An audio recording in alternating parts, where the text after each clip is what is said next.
Assalamualaikum warahmatullahi wabarakatuh.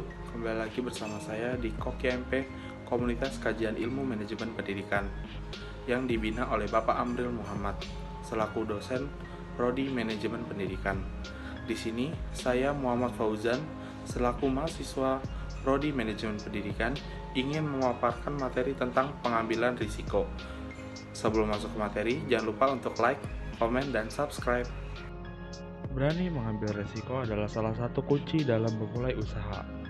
Karena dalam komponen ini banyak sekali item yang mengikutinya, yaitu berani rugi, berani mengambil keputusan, berani menghadapi masalah, berani menahan diri untuk tidak menggunakan uang perusahaan untuk bersenang-senang, serta berani untuk bangkrut. Itu baru sedikit resiko yang ada saat mendirikan bisnis. Setiap pekerjaan tentunya memiliki resiko, baik itu kerja dengan orang lain atau bisa disebut sebagai karyawan atau kerja sendiri. Adapun faktor-faktor risiko, yang pertama yaitu keadaan ekonomi yang tidak pasti. Untuk mengatasi masalah ini, para pengusaha perlu untuk memperhatikan keadaan ekonomi yang sedang berkembang, baik itu dari dalam perusahaan atau dari luar perusahaan. Hal ini penting dilakukan supaya modal dan keuangan di perusahaan bisa disesuaikan. Yang kedua, kondisi alam yang tidak menentu. Untuk mengatasi masalah ini, perusahaan atau wirausahaan dapat meminimalisir dengan cara memperluas target pasar. Semakin orang mengenal produk suatu perusahaan, maka peluang konsumen untuk membeli produk tersebut semakin besar. Lalu yang ketiga ada perubahan gaya hidup manusia. Untuk mengurangi terjadi risiko usaha karena perubahan gaya hidup manusia, sebaiknya perusahaan atau wirausahaan selalu berinovasi. Inovasi yang dilakukan bisa berupa produk, strategi pemasaran, hingga sumber daya manusia. Lalu selanjutnya ada strategi pemasaran yang salah. Masalah ini dapat diatasi jika perusahaan dan wirausahaan perlu membuat tim khusus dalam merancang strategi pemasaran. Dengan hadirnya tim khusus tersebut dapat mengurangi terjadinya risiko usaha. Lalu yang terakhir ada persiapan yang kurang matang. Jika risiko usaha dapat diminimalisir, kemungkinan besar usaha yang akan dibangun akan mengalami peningkatan secara perlahan. Jadi untuk menjadi wirausahaan harus melakukan persiapan yang matang. Lalu ada pun selanjutnya solusi menghadapi risiko.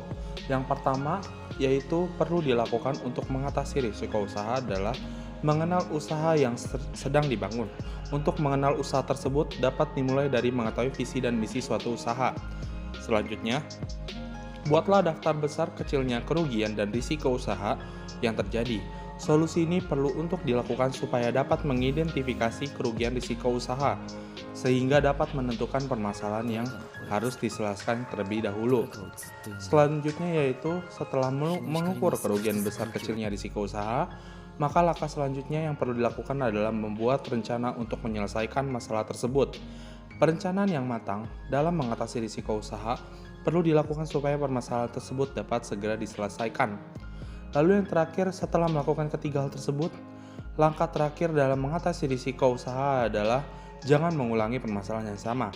Setiap masalah yang sudah terjadi harus dipelajari dengan baik-baik, supaya di kemudian hari dapat mengatasi permasalahan-permasalahan yang baru. Adapun beberapa cara untuk menghilangkan rasa takut mengambil risiko untuk calon pembisnis. Yang pertama, lakukan survei atau pengamatan, sehingga mengetahui rintangan yang akan dihadapi, sehingga dapat strategi dalam menghadapi semua rintangan yang ada. Lalu yang kedua, pilihlah bisnis yang sesuai dengan kalian yang dimiliki. Yang ketiga, sesuaikan modal dengan besaran bisnis yang akan dibangun. Yang keempat, konsultasi dengan orang-orang yang memiliki keahlian dalam bidangnya. Lalu selanjutnya, mau terima kritikan atau masukan dari orang lain. Lalu, tidak terburu-buru atau terlalu ambisi dalam mengembangkan bisnis. Lalu yang terakhir, buat bisnis plan sehingga dalam mengembangkan bisnis dapat terencana dengan baik.